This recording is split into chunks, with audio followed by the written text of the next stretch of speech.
Assalamu alaikum masoyana. Kamar yadda kuka sani ni ne Aliyu Umar Musa Joji Gwammaja wanda aka fi sani da Saraki na Madina. Yau na zo muku da albishir. Shahararren shagunan nan namu da suke a garin Madobi.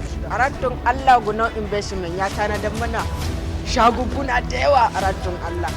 Akwai kamar haka zan faɗo muku su. Akwai cafe inda za mu rubuta paper kuma mu je a rattun Allah mu je mu jire shi kuma mu ga kai a rattu abun mamaki kuma akwai gidan kallo da za mu ga TV dinga shashi a rattun Allah Ganau investment ya tanada abubuwa da yawa da yawa.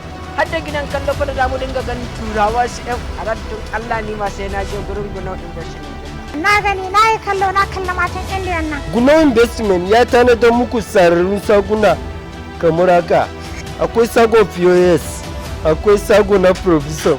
Maza da mata na garin Madobi, kar ku sake a baku labarin. Na Ganau investment ne da ke garin Madobi. Akan titinmu na zuwa Madobi. Daidai shagon Malam Rabi'u mai goro. Sai abin da muke so da ku, kar ku sake a baku labari. Ganau investment ne kadai zaka sayayya ka cikin kwanciyar hankali, ba takura, ba kaya ba yane.